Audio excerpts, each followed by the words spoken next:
My parents disowned me and cut me out of their will because I'm not their biological child, but inheriting from a distant relative changed everything. Let us start from the beginning. My life changed dramatically when I was 14. Around this time, my mother decided to remarry. This time, it was to a man whose previous marriage had produced a son. Jake, already 3 years older than me, was 17. Let's just say we didn't get along right away. The ink on their marriage certificate had hardly dried when the tension began to rise. At first, it was the tiny issues that pop up when strangers suddenly become family and are brought together. Jake would leave dirty dishes in the sink, assuming they would clean themselves. Of course, I was the one who got a lecture from my mother or new stepfather about the kitchen mess. Alternatively, I would see my shampoo disappearing faster than usual, only to discover Jake with perfectly maintained hair that appeared to have resulted from using my favorite product. It was strange, but I felt upset by more than just Jake's antics. Tom, my stepfather, handled things in the same way. I seemed to be the problem whenever things went wrong. He'd think I was responsible without even asking. Then there was my mom. She was too focused on making this new family dynamic work to see what was happening. She'd brush it off, cover for Jake, and pretend everything was fine. I could immediately sense the difference in expectations. Mom and Tom announced they were expecting a kid around a year into our difficult living situation. At that time, everything changed. Suddenly, everything revolved around the newborn. The house needed renovations, and guess which room was chosen for the nursery? Exactly, mine. I was shoved into a cramped, claustrophobic guest room with barely enough room for my possessions. It felt like a demotion, a clear sign of my role in this new family structure. A few months later, Nathan, my new half-brother, was born and quickly became the center of attention. Jake felt the same shift and grew even more entitled. He dropped out of college and moved back home, bringing with him a whirlwind of late-night parties and questionable friends who came and went at all hours. Tom dismissed my protests about the noise and trash, while my mother simply looked sorrowful as if to say, "What can we do?" It was infuriating. I started spending more time at friends' places, anywhere I could find routine. My escape ended up being school. I stayed as long as I could, joining every organization and taking extra classes. It was more than just adolescent defiance. It was about survival.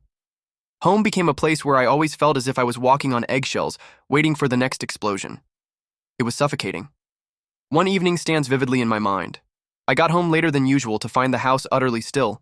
A note on the refrigerator indicated that they had gone out to dinner without me. I hadn't even been invited to this family supper. That note struck harder than I expected. I felt invisible, as if I did not truly belong, and it stung. Not shortly after my 18th birthday, everything almost broke. Tom seemed to dislike me having any excuse to leave the house. Despite the fact that I worked part-time, he repeatedly told me that it would jeopardize my academic progress. Then, one evening, I returned home to discover my room utterly trashed. Jake had hosted a party while my mom and Tom were gone, and my room suffered as a result. A broken lamp, alcohol stains on my project documentation, it was an outright breach of my privacy. I challenged them at breakfast the next morning. Tom responded coldly and contemptuously, "You should have been more responsible with your belongings." My mother simply sighed and whispered something about families coming together and letting go. I had finished letting things pass. Everything I did during those years seemed to be scrutinized, but not in a way that suggested concern for my well-being. Rather, it appeared like they were waiting for me to make a mistake so they could blame me. Jake, who had turned into a professional couch potato, appeared to get away with it all. Although Nathan, my tiny half-brother, was still a child, the amount of coddling he received revealed who the favorite was. I remember one time when I was working on a large science project that I found really interesting. Even at home, working on it was nearly impossible. I desired silence, so I set up a workstation in the corner of the living room. It felt like I was trying to build something delicate in the heart of Times Square. I eventually had enough. Jake would play loud music, Nathan would run about shouting, and Tom would complain about how my project was taking up too much space or making a mess. After packing, I went to see a friend whose parents allowed me to work in their tranquil dining room. For the first time in what felt like forever, I was able to concentrate. That was when I realized how odd my home life had become. My friend said, "You're always welcome here." The invitation was easy, yet it meant everything to me. For me, home was just a place I couldn't wait to leave. Home is supposed to be a secure refuge, yet every hour away from it helped me breathe a little easier. I started working extra shifts at my job. Of course, Tom didn't like it. He frequently mentioned my job as a distraction from school, but I knew why he disliked it. I wasn't around as much for him to critique. As I accumulated more money, the thought of moving out began to form in my head. But I realized it would not be easy. My mother and Tom were incapable of dealing with the situation. The more I thought about it, the more it seemed like the only option to regain control of my life. I was a ball of worry the day I decided to inform them I was leaving. I had discovered a basic yet fairly priced apartment near my campus. From my part-time employment, I had saved enough to cover the first 3 months' rent. It wasn't a lot, but it was mine. The prospect of having my own life in space kept me focused. One evening after dinner, I seated Tom and Mom at the kitchen table. With my heart pumping, I attempted to keep my voice calm. I looked them in the eyes and said, "I'm moving out." The room became silent, and I could feel the tension mounting. You could have heard a pin drop. Tom was the first to reply. He smiled, shook his head, and said, as if I had told him the most stupid thing imaginable, "You think you're ready to live on your own just because of your age?" His voice was filled with amazement and a trace of mockery. At first, my mother said nothing. She simply sat there, staring down at the table, her expression unreadable.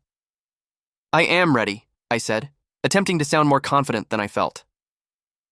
The disagreement began when I stated that I needed my own room and had enough savings to cover it. Tom went on a rampage, accusing me. I was selfish, unappreciative, and tried to avoid my responsibilities at home.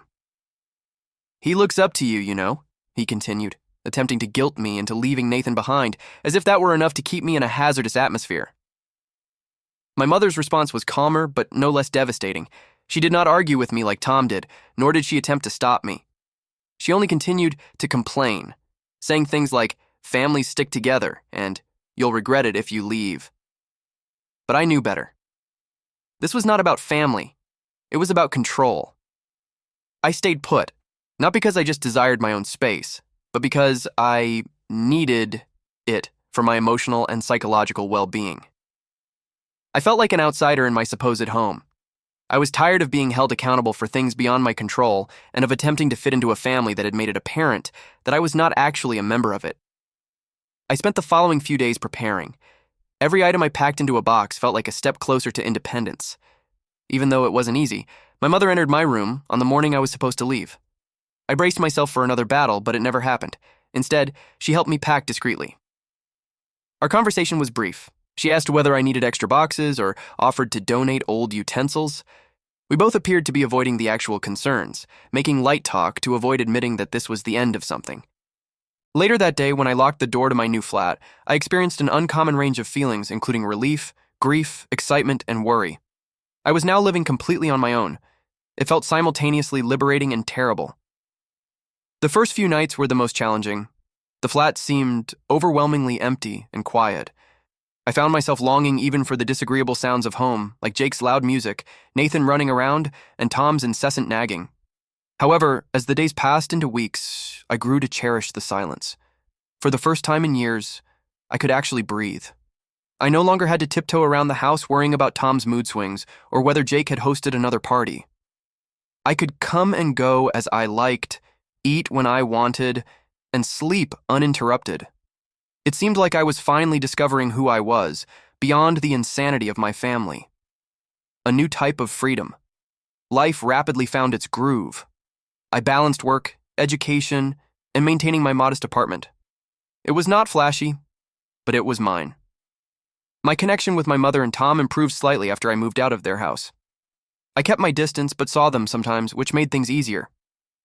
Then, unexpectedly, I received a call from my mother. Her speech was muted and more polite than normal. "Tom's been thinking about his will," she added simply, as if discussing the weather. "He wants to make sure everything is in order." I reacted hesitantly, not sure where this was going. After a pause, she said, "He has decided to include Jake and Nathan, but not you. Because they are his biological children, he believes it is more rational." Although I hadn't expected much from Tom, seeing it stated so bluntly hurt me harder than I anticipated. It wasn't about the money, but about the message, the reminder that despite all these years, I was still not regarded as a member of the family. I forced myself to answer neutrally, "I understand." Mom, maybe sensing the hurt, hastily attempted to ease the impact. "You understand, this is just legal things. it doesn't impact our feelings for you, right? Even if I didn't believe her, I allowed the conversation to divert to other issues, but the harm was already done. That night, I lay in bed staring at the ceiling, with that familiar sense of not belonging gnawing at me. Part of me wanted to confront Tom, demand an explanation, or simply tell him how deeply it hurt. However, another part of me questioned the point. For years, that family had not felt like a part of me. So, why should it matter now? I ultimately decided to back off. I reduced my visits, stayed busy with school and work, and spent more time cultivating relationships with people who actually appreciated me. Friends, instructors, and co-workers who loved me for who I was, not for what I could contribute or because we had once shared a home. These were the individuals that mattered. The anguish from Tom's will and years of feeling like an outsider began to recede. It wasn't an overnight metamorphosis, but the hurt subsided, though it would occasionally boil up, especially at family events when I saw Jake and Nathan relishing in the spotlight. I began to realize that some things were beyond my control. I started establishing my own family and sense of belonging. A few months later, Tom recovered from his health scare, and their lives resumed to normal. Then came the actual test. I was invited to a family dinner to celebrate Tom's recovery. I went out of responsibility rather than choice. The evening was just as awkward as I expected. Tom talked about his recuperation, everyone gushed about Nathan's newest academic accomplishments, and Jake boasted about a new job he had suddenly landed. I sat there relatively silent, and it was painfully obvious that I was the odd one out. However, this time it stung less. I had come to terms with my status in the family. I was the outsider, yet there were individuals in my life that cared for me for myself, not because of family obligation or shared DNA. I made an excuse about an early start and left after dinner. As I drove home, I felt a weight lifted from my shoulders. I'm good, I told myself. Really good. I dealt with the emotional impact, faced the truth of my situation, and emerged stronger and more confident in myself than ever before. For the first time in years, I felt peaceful. But life had another surprise in store. Just when I thought I had finally achieved some calm and routine, everything turned upside down again. One afternoon, I got a call from a lawyer I'd never heard of. His tone was courteous and professional, but his voice had an almost apologetic aspect. "Am I speaking with Jessica Evans?" he inquired. "Yes, that's me," I explained, bewildered. "I'm calling about Margaret Evans, your great-aunt's estate," he explained, his tone slow and measured. "She passed away recently and named you as the sole beneficiary." For a little period, I fell silent. I couldn't really recall Aunt Margaret. She was one of those distant relatives you'd hear about but never actually knew. She didn't have any children, and I faintly remembered my father mentioning her once or twice as someone who had helped raise him. I hadn't seen her in years, possibly since I was a tiny child, and now I'm being informed she's left everything to me? "I'm sorry for your loss," the lawyer said, breaking the stillness. "She was a remarkable woman." Still absorbing his remarks, I blurted out a thank you. Then, half expecting it to be something simple, perhaps an old house or a few family heirlooms, I inquired, "Exactly what did she leave behind?" "Your great-aunt was quite well off," he said. "Over the years, she made some excellent investments. The estate contains various properties, a significant stock portfolio, and a trust fund worth approximately $3 million. My heart halted for a moment. I sat there gripping my phone, thinking, why me? We weren't very close when I was younger. I paid her a few trips, but our relationship was never genuinely strong. My mind could not fully grasp it. The attorney then stated, "She left a letter for you. I will forward it together with the other documents." He noted that she went into greater detail regarding her decision. After we hung up, I sat there staring at my phone, trying to make sense of everything. Why did Aunt Margaret choose me to inherit everything? I scarcely knew her. Was this some kind of mistake? The next few days were spent meeting with the attorney, signing paperwork, and discovering exactly what I had inherited. There were houses, stocks, and personal stuff in addition to the money. Aunt Margaret's letter, however, impacted me deeply. In it, she stated that she had always appreciated my independence and saw in me a reflection of herself at my age. She described me as determined, self-sufficient, and capable of creating a life on my own, qualities she thought she lacked when she was younger. She wanted to offer me the opportunity to spend her riches for something meaningful. It was overwhelming. Here was this relative I barely knew who saw something in me that my own family hadn't noticed. She appreciated and chose me. My initial move was to purchase a tiny home. Though it wasn't lavish, it was mine and represented a new chapter in my life. Thinking about long-term financial security, I also bought a rental property and invested the leftover monies. I spoke with a financial expert to ensure that I made sound judgments. It seemed weird. In the course of a week, my life had entirely changed. I no longer had to scrape by or wonder how I would make ends meet. For the first time, I felt truly secure and free. However, freedom brought a new set of challenges. At first, I didn't notify anyone about the bequest, not even my relatives. Given our tumultuous past, I knew the news would not be well received. I owed them nothing, but secrets have a way of getting out, and mine was no exception. It began with a cousin I hadn't seen in years, who heard about the inheritance through legal means. My mother found out before I did, and the rest of the family soon followed suit. The phone calls started almost immediately. First, my mother called in an unusually cheerful and inquisitive tone. She complimented me, then casually stated how difficult things had been financially for her and Tom. I sensed where the talk was going, and sure enough, the floodgates erupted. Tom called first, then Jake, and then some distant cousins I hadn't heard from in years. Each hinted in their own way that they needed a piece of my inheritance. "Times are tough," they would say. My mother even commented, "You know how bad Tom's health has been?" As if this explained their newfound interest in me. They all seemed to have forgotten about me, but only as a possible ATM. I was overwhelmed with requests for money, loans, and gifts.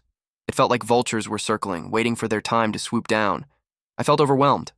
For a brief period, I considered giving up, questioning whether holding on to the bequest was selfish. But then, I remembered all the years I'd spent feeling like an outsider in my own family, being blamed, discarded, and ignored. I had worked hard to earn whatever I had before this windfall. I had gotten through college on my own without their help.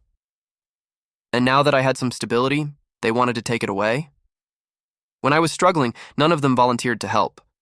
When my mother eventually inquired why I hadn't told her about the bequest sooner, I found the strength to reject the guilt and manipulation. I softly but firmly explained to her that our separation was both emotional and physical. I had been kept away, ignored, and alienated for years, as if I belonged nowhere in the family. This inheritance allowed me to live on my own without relying on anybody else. It is my life, I assured her, and I must live it in my own manner. I apologize if this offends you, but right now I need to act in my best interests. The outcome of that conversation was worse than I could have predicted.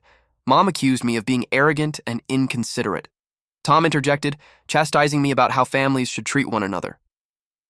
Nonetheless, I stood my ground.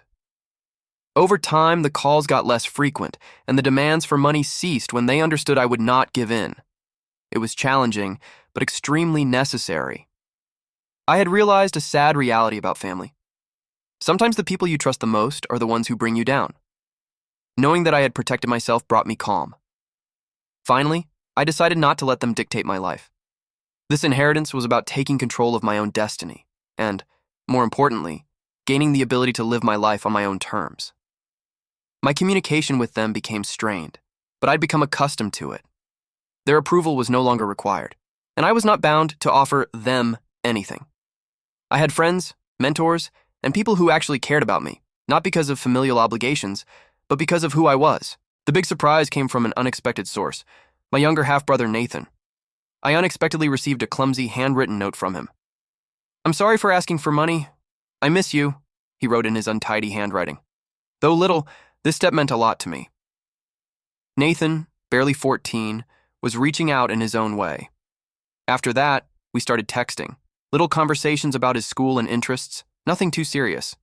But it was something. It was the start of a modest bridge between us. Even though I wasn't optimistic about reconciling with the rest of the family, I was creating a life for myself, free of need on anyone else. For the first time in years, I felt completely free. However, the impression of tranquility was fleeting. Just as I thought things had settled down, my mother contacted me again a few weeks after Nathan's letter. This time she wished to talk things over. I could tell this wasn't going to be a chat about reconnecting or finding common ground, so I agreed to see her in public in the hopes of keeping things nice. We met at a nearby cafe, and the vibe was unsettling from the start. She rarely inquired about my life or how I was doing. Instead, She got right into how difficult things had been financially since Tom's health crisis, and how Nathan's private school fees were stacking up. I sat there listening, feeling like an outsider in her list of troubles. It quickly became evident why she had requested to meet. She also added that they were thinking of upgrading the house and that she really needed a vacation to relieve her stress. It was clear she was not there to heal our relationship. She was there for a single reason. Finally, I could not stand it any longer. I cut through the tension, saying, "Mom, just get to the point." She looked me in the eye and said without hesitation, "I expect you to write me a check for $1 million. I nearly choked on my coffee. "Excuse me?" I asked incredulously. She did not waver. "It is only fair. Technically, since it came from your father's side of the family, all of that money should have been mine." I was shocked. Her entitlement and audacity were astonishing. She sat there casually demanding $1 million as if it was her birthright. "I'm not giving you $1 million, I said bluntly, trying to keep my voice steady. Her tone moved from entitled to plain angry, and her expression became severe. "You have always been unappreciative of everything we've done for you," she told us. Her remarks painted me as a criminal for not turning her the money she claimed she was owed. Without turning back, I paid the money and left the cafe. It still surprises me that my own mother attempted to guilt me into giving her money to which she had no right. What followed was even worse. A few days later, my mother started circulating rumors. She informed everybody who would listen that I had stolen the inheritance, saying it was rightfully hers, and accused me of hoarding it out of greed. Suddenly, relatives I hadn't heard from in years began calling, either to support her or to pressure me into sharing the money. The hypocrisy was staggering, especially given that Tom had omitted me from his own will because I wasn't my family. Even Tom got involved, writing me a long, guilt-written text about how I needed to consider the family and make more inclusive decisions. I reacted in a single sentence. "You didn't include me in your will because I'm not family, remember that?" That shut him off for a while, but the drama did not end there. Things got heated when I received an official-looking letter in the mail. To my amazement, my mother was suing me. Yes, you read that correctly. She was suing me for a share of the inheritance, claiming that as my father's widow, she was entitled to a large amount of the money. I was stunned. Was my own mother dragging me to court? I could not believe it. At first I was afraid, expecting a protracted and costly court battle. I called my attorney, who laughed after reading the letter. "This is a joke," he remarked, flinging the letter away. "The will is airtight." He next investigated the so-called attorney who had sent the letter.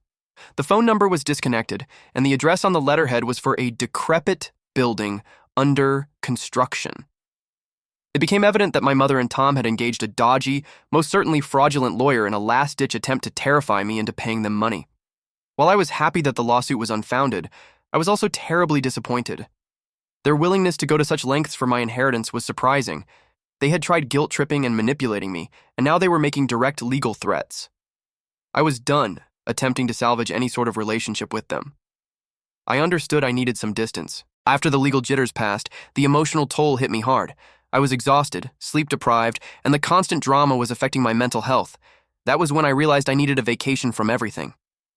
We decided to take a road trip after talking with some of our friends. Nothing extravagant, just a trip to a couple spots we'd always wanted to go but never got around to. It was just what I needed.